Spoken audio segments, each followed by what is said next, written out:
Route 66, the most famous road in the world. How many other roads do you know that people sing about? And it's just one of those magical places that you always long to see.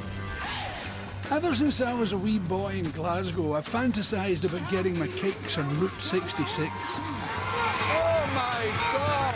To me, it was a magic trail heading west through the heart of America into the land of broken dreams and Hollywood endings. The highway that built a continent, defined a nation, running from Chicago to LA. Route 66 is the story of America, written by the people, for the people, over 8 states and 2,500 miles. I love that. It's a tale in tarmac of presidents and paupers, cowboys and Indians, diners and drive-thrus, framed in a landscape from 100 movies with the soundtrack of the greatest music in the world. Rock and roll. Sounds good, doesn't it? Oh my God. Whoa! We're going to have lots of fun. Meet lots of people, see lots of nice things. Come with me. Let's take a walk on the wrong side. Well, it goes from St. Louis down to Missouri. Oklahoma City looks so pretty, you see. Amarillo, Gallup, New Mexico, Flagstaff, Arizona, don't forget Winona, Kingsman, Wascow, San Bernardino. Won't you get your kicks on Route 66? This week I'm heading into the wide open spaces and the big, big skies of the cowboy states. See that? It's hundreds of miles of steers, the queer, Isn't it good? and just plain crazy. But that's only part of the story. This land is full of atomic secrets. This is actually hell. Ghost towns. Be with you in a minute, sir. Madam. And a magic whistle. And if you think you know this place from a lifetime of John Wayne movies, think again. This place, I wish you were here, I wish you could see it. Starting in Oklahoma, I'm going to plough 700 miles through Texas, New Mexico and Arizona before making a 150-mile detour north into ancient Navajo land and Monument Valley. But first... Oklahoma, where the wind comes sweeping down the plain, and the waving wheat can sure smell sweet when the wind comes right behind the rain. Oh. Well, that's quite enough of that. But yes, I'm in Oklahoma where the wind really does come crashing down the plain and the cattle outnumber humans by almost 2 to 1. This is the face of modern cowboy country. Ranch hands from New York, dreadlocks, baseball hats and low-slung jeans. It's refreshing, but I'm secretly pleased that Stan Manishrek, the owner of this ranch, is still a proud bearer of a 10-gallon hat. Well done, guys.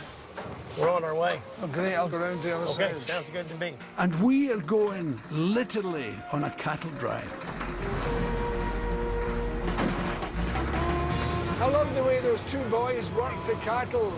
Yeah, they're pretty good. They're pretty good boys. They work hard and they do a good job. And it's hard to find people who work on the farm. There it is. This is a nice way to make a living. It's not a good way to make a living. You don't make a lot of money, but it's the best life in the world. Yeah. Takes a bit of driving this thing, doesn't it? No, I'm not very good at it. They talk about gear grinders. I'm a grinder. I don't do very good. Apparently cows create so much methane when they fart, they cause more harm to the ozone layer than cars.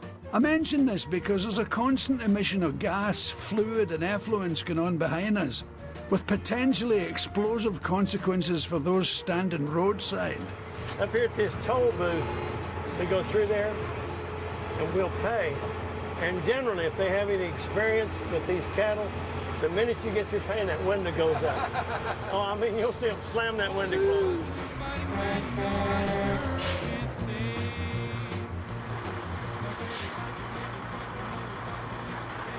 Thank you. Okay. See that window come up? Huh? That was great. She's been down this road before. Yeah. An hour later, we reach our destination, Oklahoma City Stockyards. Come on, come on, come on. There goes 25 grand's worth of steer and who knows how many burgers. That's it. These stockyards are the biggest in the world, known locally as Cowtown. They've been here since 1910 and process up to 18,000 head of cattle a day. It's a town within a city. It's a bit like the Vatican, really. It rules itself. And the city would love to get rid of it because of the smell and the effluent and the noise and all that. Poor things, they're going to be hamburgers soon. That means, honest, I'll be good. Don't send me to be sold. I'll be a really good boy if you just let me live.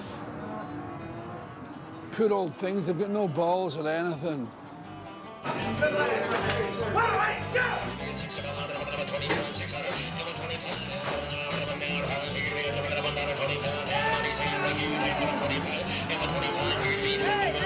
You ever heard anything like that in your life? 148! That's what I sounded like to English audiences when I first came from Scotland. That's what I sounded like to Edinburgh audiences when I first came for Glasgow. I can't begin to tell you what he's saying, but this is serious business. Oklahoma is currently suffering a drought of the same magnitude, if not worse, than the one that saw the state turn into a dust bowl during the Great Depression. And the only way that the farmers and ranchers like Stan can survive is by using cutting-edge farming techniques, which cost money. So every word that's being said here counts. I loved that. It was like listening to bluegrass banjo. But now it's time to leave Oklahoma. Your mama pajama rolled out of bed and she ran to the police station. So here it is, the Route 66 of my imagination. Long, straight roads, big skies, and bigger distances to travel. It was against the law, or what the mama saw. It was against the law. My next stop is 200 miles away over the border in Texas, where everything, even religion, is bigger. That's the biggest crucifix in the Western Hemisphere. I wonder what height they thought Jesus was. Judging by that, he must have been about 42 feet high. It's a funny place, Texas. Not only did they vote George W. Bush into public office, there are also 102 registered Elvis impersonators working there at any given time.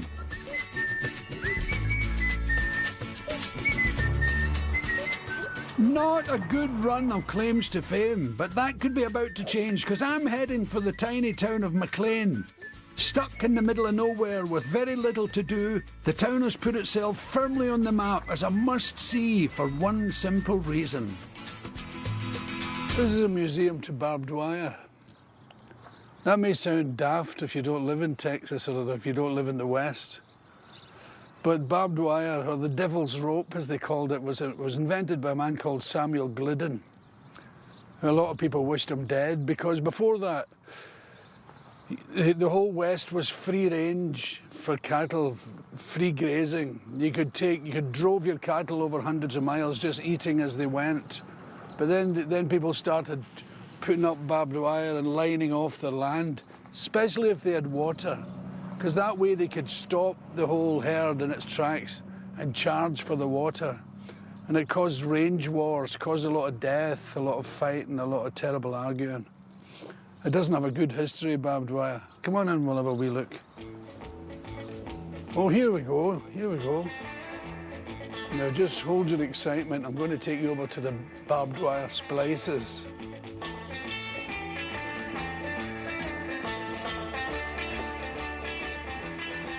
There's the stuff that you know so well from the L-shaped cut on your khaki shorts as you're escaping from the orchard with your jumper full of apples. And the guy's shouting, "Come back here, you bunch of bastards." That's what causes it. They're khaki cutters. I always wondered why it made such a right-angled cut. You would think it would just tear it. But oh, there's more over there. I'll spare you the agony. Oh, here's the First World War barbed wire. German. This says, "Welcome to our trenches." English military wire. Now you'll notice there's more spaces in between the barbs. A gentler race of people. Come and have a cup of tea, this suggests. Now the German one suggests, which sounds a bit like German too, doesn't it? Isn't that a coincidence? And that's where we see the roots of German language. As the barbs go through your serge trousers in a million L-shaped scars. Who would have thought barbed wire could be so much fun? Is this the way to Amarillo? Every night I've been hugging my pillow, dreaming dreams of Amarillo. That sweet Marie who waits for me. Sha-la-la-la-la-la. There are two things worth noting about Amarillo, Texas. The first one is that no one here has ever heard the song "Is This the Way to Amarillo?" And the second is this, the Cadillac Ranch. It's the brainchild of Stanley Marsh III, a millionaire eccentric, and they are as an iconic piece of art as Andy Warhol's tin of Campbell's soup. And just like those tins of soup, you can treat it as seriously or as silly as you want. He did it in the 70s to represent the American love of the automobile and the freedom that it brought them. For reasons best known to himself, they're perched at an angle exactly the same to the Great Pyramid of Giza.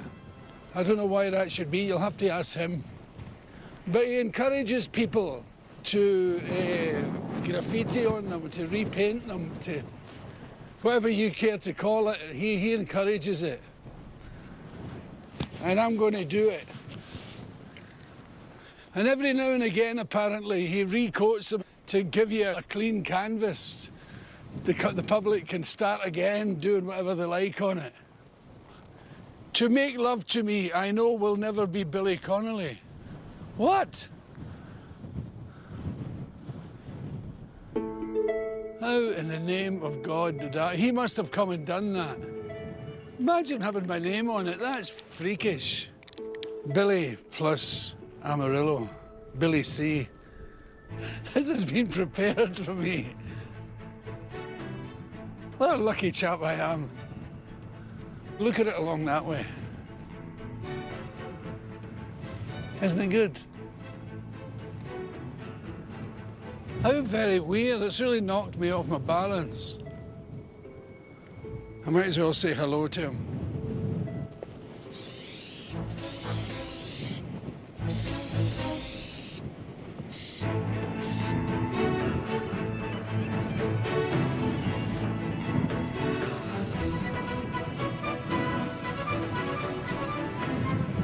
I've never graffitied before, it's great fun, I'm not surprised people do it.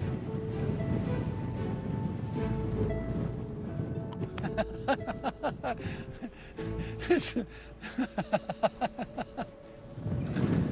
the last thing on earth I ever thought was that the Cadillac Ranch would be a shrine to me. I've had a lovely time.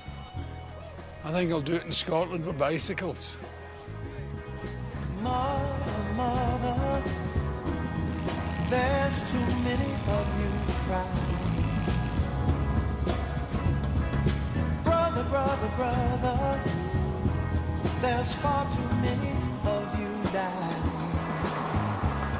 There it goes, the Midpoint Cafe, the halfway point of Route 66. To bring some loving here today. And with 1,300 miles to go before I reach LA, I can't hang around. We don't need to escalate. I've started to notice something though. The further west I travel, the lonelier and more isolated the towns become. You know we've got to find a way. And there's a reason for that. When the new interstate highways were built, all these towns on Route 66 were simply cut off from the rest of the world. And pick it side.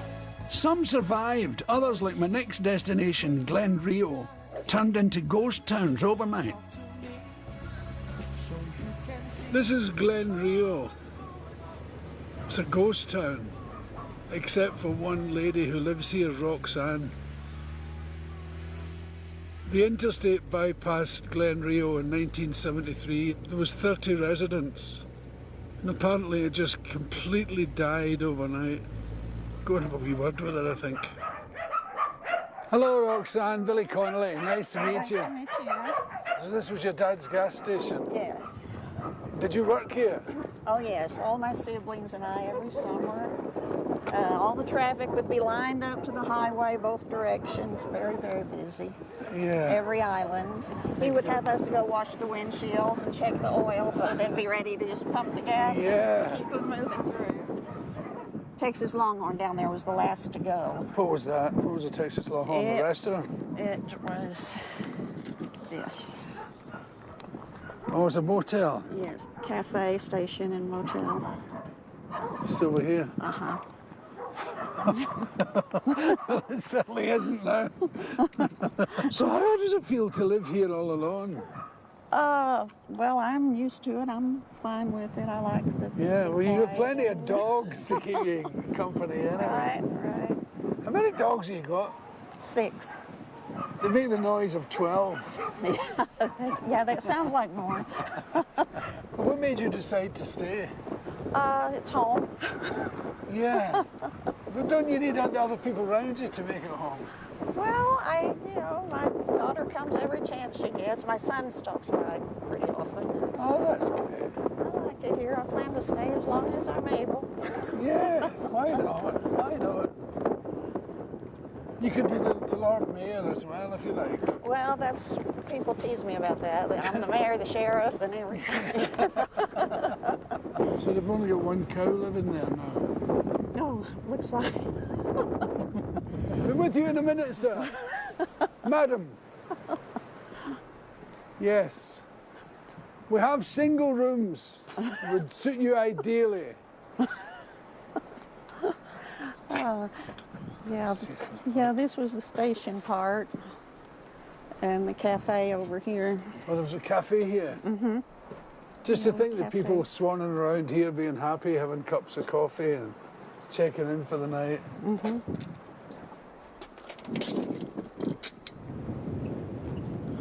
So where do you get your groceries and all that? I usually go to Amarillo, but for a short trip, if I don't have that much time, I'll go to Tucumcari. That's 40 miles. So it's 40 miles, a short trip, 40 miles. Right.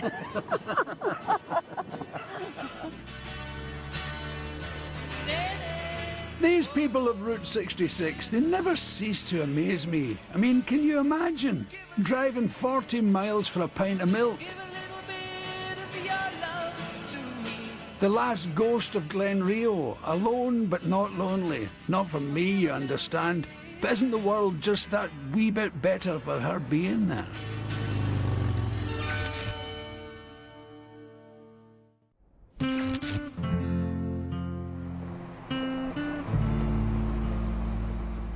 High up in the mountains overlooking Santa Fe is the town of Los Alamos. It's pretty, if you like that sort of thing. It's got public parks, blue skies, happy children. Little boxes on the hillside, little boxes made of ticky-tacky, little boxes on the hillside, little boxes all the same. And to look at, it's all quite unremarkable. And a blue one and a yellow one. But here's the thing. ticky-tacky. Los Alamos is a town of mystery, home to a huge government-funded research department. And the people in The town has more PhDs as residents than anywhere else in the world. And while people will tell you to have a nice day and mean it, there's an unspoken rule here. You can ask anyone's name, but you must never ask what they do for a living.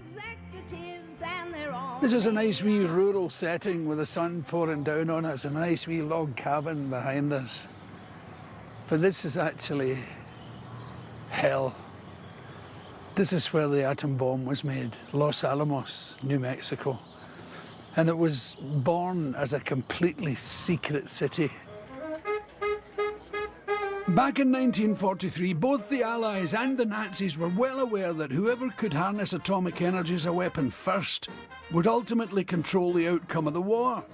Manhattan Project was born, and workers from all walks of life right across the states were instructed to pack their bags, leave their friends and family, and come to the secret town of Los Alamos. Thousands of people worked here, but nobody knew that you couldn't write to them. If you wrote to them, it was to a post box in Santa Fe, 45 minutes down the road. You couldn't telephone them. Even their ID cards had no picture on it, so they got away with murder, you know. The police would say, oh, you're one of them atomics, and let them go. It was a total and absolute secret. And what they came up with was that great mushroom cloud. Hiroshima and Nagasaki and the Bikini Atoll and all those famous ones now. There's a museum here to the place. They have pictures of parties, laughing and joking. Nobody seemed to realise just what they were creating. It's kind of weird. You can't imagine how people are leading an ordinary life. Because I've always felt, you see these programmes about modern weapons and you think, did the guy who invented them, did they go home and cuddle their children at night? And say, you sleep tight now and everything's fine. We have two guys here, Frank and Jack, who worked here when they were young men as a driver and a machinist. So I'm going to have a wee chat with them to see how it was to work in hell. Hello, guys. Billy Connolly. Who am I? Great. Connolly, Frank Oswald. You're Frank. You're Jack. Jack Abbey. Great. Can I sit here? Yes, you may, That's great. if you behave. I'll try my best to behave. It's funny being told to behave in a place where they made the atomic bomb. How did you feel about being part of manufacturing an atomic bomb? Did you know, for a start, that's what you were doing? They came looking for a machinist at the Ford Motor Company in Detroit, and about a dozen of us came out here. That's my Hungarian friend from Detroit. We came out here together. You play guitar? Yeah. Oh, good. They told us we would build something that might end the war. We didn't know for sure what it was. Really? But they did find out. And on the 16th of July, 1945, the atom bomb was tested, and Frank and Jack were both there to witness it.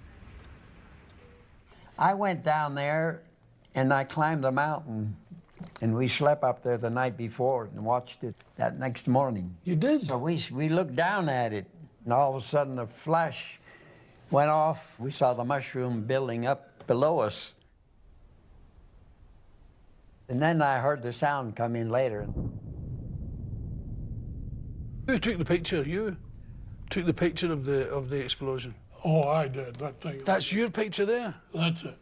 That is an extraordinary picture. So where did that take place? Trinity, 200 South. miles from here.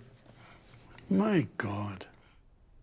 The cloud was almost 8 miles high, and Jack's amateur snap is the only colour picture in existence, and is now one of the most published photographs in the world.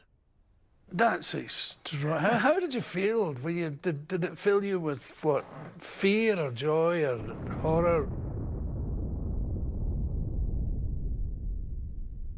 It was quite an exciting experiment. Because you must be one of the few people on Earth who have watched an atomic explosion for pleasure. Right.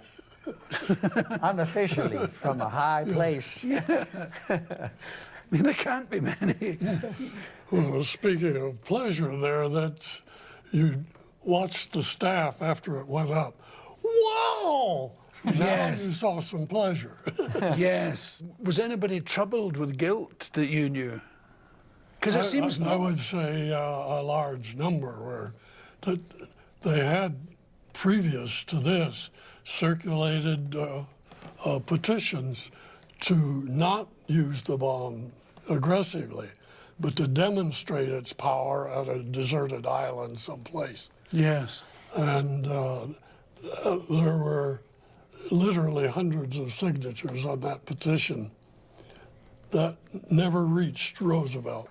Oh, I wasn't aware of that. No, his Secretary Burns, I believe it was, blocked it. He didn't want Roosevelt to see that.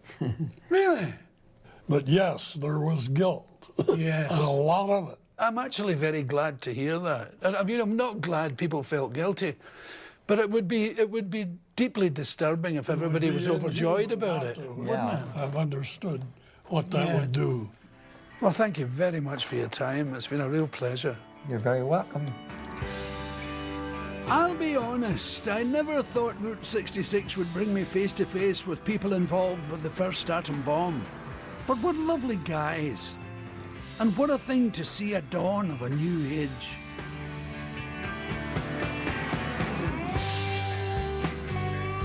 And if you look left and right, you can see to the end of the earth. It's an enormous place. Sounds silly to say an enormous place, but you can see for a fantastic distance, and the sky is immense, huge.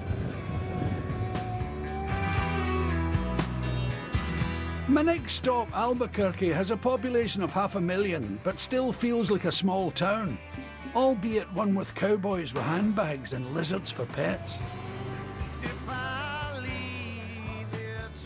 Hi, Bob. Hello, Billy. Great to see you. Nice to meet you. Do you mind if I show my people around your snakes? Please do. Make yourself at home. Enjoy yourself. I know nothing, but I'm pretending to be an expert here. Oh, I'm sure you are. Just like the rest of my life. Let's go have a look at some snakes.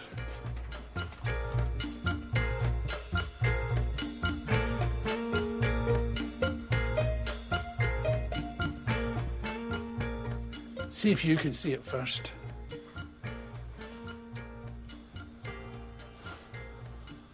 Well, it moved, it's giving you a hint. It's a mottled rattlesnake, there it is. Isn't that amazing the way it's covered by those stones? The colour, the camouflage. See if you can see him. Isn't that stunning camouflage? So you see where the rattle comes in handy. You would never see that in a month of Sundays. There's one rattling. See the rattle coming up? It was rattling a second ago. You see, they're the most convenient of snakes. It's the only reptile, the only snake that will tell you that it's there. And when it rattles, it means it's scared. It'll be quiet until you're right almost on top of it, and then it'll go, stay back, stay back. And if at that point you stop and make your way back slowly, you'll be okay. But if you move sharply, you deserve what you get. Well, you don't deserve what you get, but...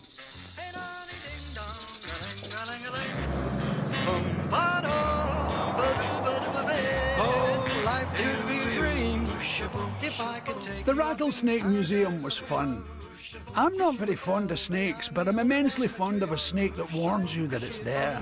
Sweetheart, hello, hello again. Shaboom, and hoping we'll meet again. Oh, life could be a dream.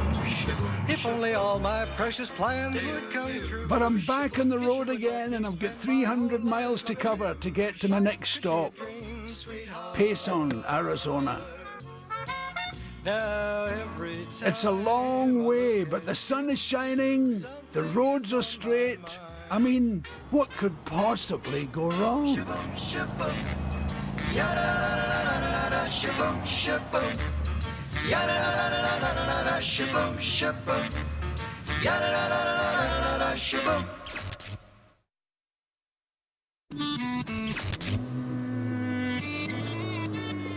That's my bike, and it's not well. Yeah, yeah, oh yeah, what condition In the last week, I've been lying in bed, a not well person. As you can see, there's a big hole in my jeans. Well, it's not just trendiness, that's a bandage. I busted up my knee and I broke a rib. I got my ass kicked on Route 66. I lost control of my trike, spun round, and the throttle jammed on. I had a special wee thing, a cruise control on my throttle, which I will never be using again. And I got stuck with it, my hand got stuck with it, and it went too fast, and I spun out of control and kind of somersaulted, and it bounced off me and broke my rib. Ambulance men came. Now, this is a bit I love about America. They cut all my clothes off. Here's my T-shirt, look. That was my T-shirt. But then the bit I loved, 3 of the 5 ambulance men, or ambulance people, there was a woman there as well, were motorcyclists. And they cut my jacket off, this jacket, with big scissory things. But because they're motorcyclists, they understood. And they cut it up the seams. You can see where this bit's new here. The new material there. Well, that was cut up there. They cut it so it could be put together again, and it's been put together again magnificently. Isn't that a brilliantly thoughtful thing to do? That's what I love about America. They think about stuff like that. You're so sweet. You're so fine. I want your all and everything just to be mine. Thanks to my man of steel constitution and modern medicine's best painkillers, I'm back on the road. That's Connolly 1, Route 66, nil. Payson Rodeo, here I come. Woo-hee! If you're a wee boy in Britain, you grow up wanting to be one of 2 things, a rock star or a football player. In the cowboy states, they do it differently. Here you grow up wanting to do the equivalent of both, rodeo. If you can hold on to a ton of muscle for 8 seconds or more, you can have it all, the money, the women, and the hero worship. But at what cost? And is it worth it? So you've been having fun out this way? Yeah, I've never been to a rodeo before. Never? Oh, Never. well, you're in for a treat. This is a great rodeo here. It is. Yes, sir. Oh, yeah. Yeah. We're We're gonna have fun. Oh, I You bet want to ride a do. bull tonight, huh? No, I don't. Oh, you I'd sure? like to eat one. You've Well, obviously, we could probably you've do- obviously got my message mixed up. First, we need to get on one, then we'll go eat one up at the No, I've Mazatlan. seen you guys doing that to people before. You know, I used the to- old, the I old used to one, fight bulls. the old one glove trick. Try it on. Yeah, I used to fight bulls for 30 years, and then 3 broken necks later, I had to quit. The thing about it is 1,700 pounds. It's amazing how cat-like they are for as big as they are, because they're not a dumb animal. They get very smart. Yes. So after a while, if he fights you and he fights your cameraman there and he fights me and fights Ernie, he's seen his trick, his trick, his trick, his trick. Pretty soon it's like climbing in the ring with Muhammad Ali. You know, they get real smart in a hurry. Pretty soon, when you think you're wanting to go here, he's already setting you up over here, you know. And now what are you going to do? Oh, yeah, they get, you know. That's good. Your move was great there. And they have intent, yes, sir.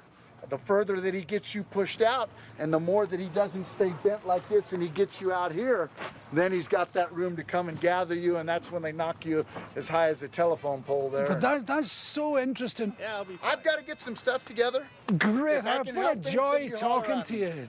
All that right. that was So that was so pretty interesting, educational. yes. Yeah. This is a hard life. You travel hundreds of miles from town to town, then you have to pay to compete. And if you don't win, you don't get paid. It really is a hand-to-mouth existence. So why do it? Beats the shit out of a real job. You bet it does.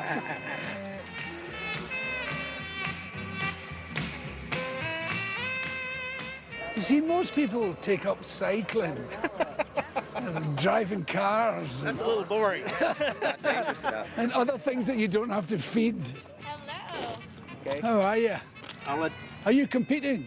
Yes, I am. What are you doing? I'm running barrels, but I'm also the Scottsdale Rodeo Queen. You're the Stockdale Rodeo Queen. Yes, so I. How do you- What's that? How do you achieve that? It's a pageant, so it's like. Oh, Miss it's, America so it's because you're with a beautiful. cowboy hat on. Yeah, and you do the barrel stuff. I do. That's sensational to watch. You want to try it? No, I don't. I'll let you get on. No, thanks. No, I love to watch you doing it. I like the way you take the corners. Yeah. I can't believe it's possible to keep your horse balanced and do that. Just ride it like you stole it.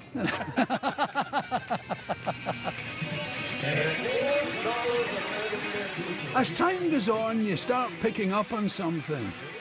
Everyone is saying less and less. It's getting tense.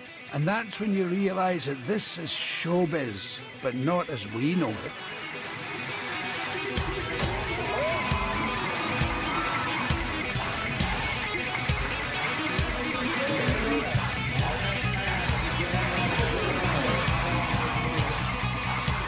Oh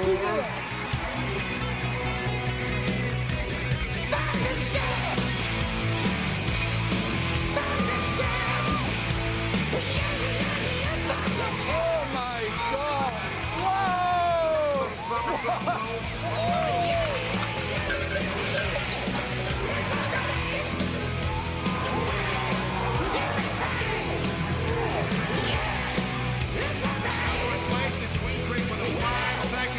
I know a few bouncers in Glasgow who would excel at this. 5 years old.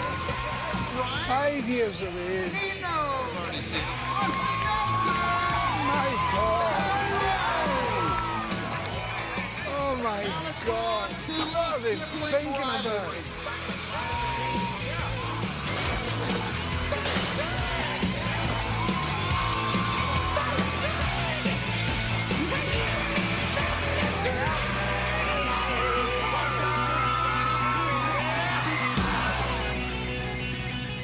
Those rodeo folk, they're either heroically insane or insanely heroic. I really just can't make up my mind which.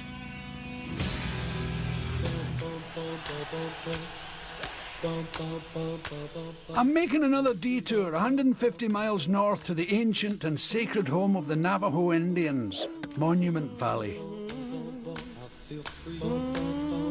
It's a place I've dreamt of coming to since I was a wee boy going to cowboy movies, but nothing has prepared me for seeing it for the first time. And I don't think the painkillers are talking. This place really is monumental.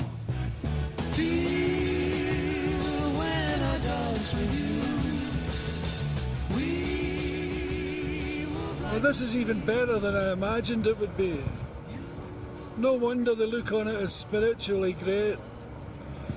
It's a funny thing, you know, when you see this kind of structure, you always think of time. You know, it's been here for millions of years. And it lets you know that you're here but for a little second or two. You're just a little blip on the screen compared to them. The most remarkable thing about Monument Valley is how familiar it is. You think you've known it all your life, because you've been sitting as a wee boy at the movies in Glasgow watching this John Wayne riding around in here. It is the most extraordinary place. This view here, I can't look at that without hearing music.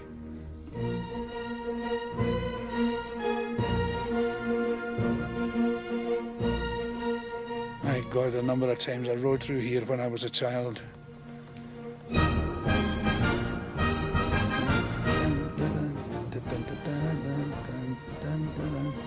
I'd come out of the cinema and ride home on my horse up Highland Street. Smacking my own backside. Did you ever do that? After seeing a Western movie, run home doing that?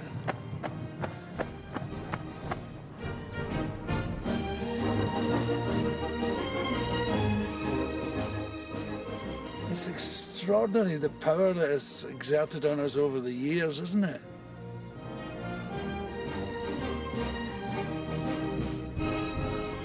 But this place, I wish you were here, I wish you could see it.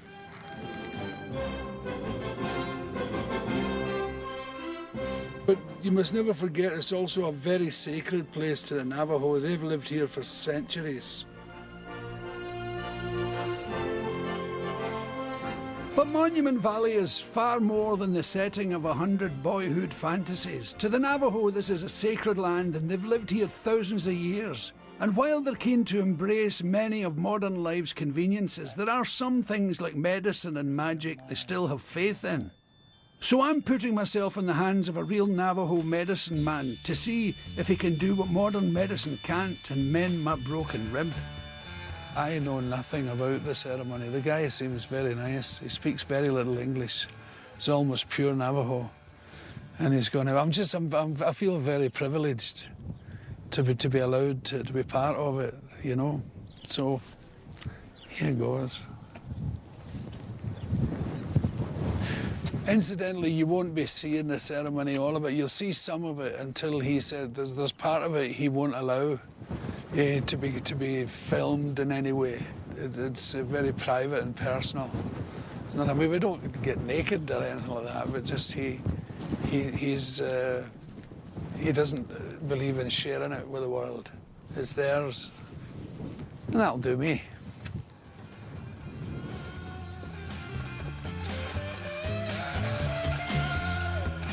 The medicine man's got sacred stones and things with special powers.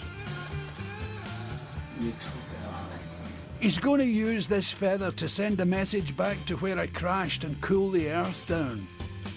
The crystal is like a prehistoric X-ray machine, and by looking into it, he should be able to see my fractured bone.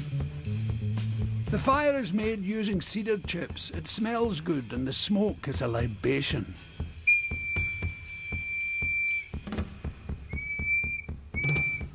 The whistle is kind of annoying, really. It's easy to be glib about this stuff when you're looking at it from the outside, but sitting here right in the middle of the magic is a mind-bender. Notions of time and place really do start to shift. It's humbling and deeply spiritual. And what did they put in that fucking pipe?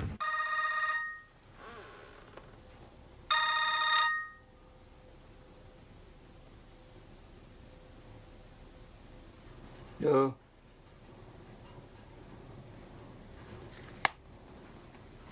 But ho-hum, the magic must go on. Kiss-kiss-a-tiha. Batsana aigi. Bekin dishki dollet. Letsa apati dollet.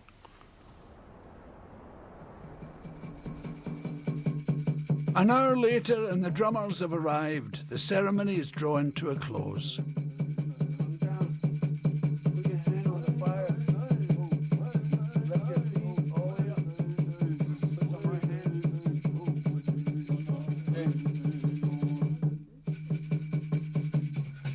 Hand it horse. Bill, you're all healed up and ready to roll again. And just like that, it's over. Hold back the night from us. Cherish the light for us. I love all that stuff, you know, and it's not a question of whether you believe it or give yourself to it. It's you're in the company of people who do believe it, and that is the whole cheese for me. And it's all done with a real sincerity that I don't find with Western stuff. And it was a joy, an absolute joy. I'm really glad I did it. I must say my rib feels no different from it did yesterday. But maybe it would have felt worse if he didn't.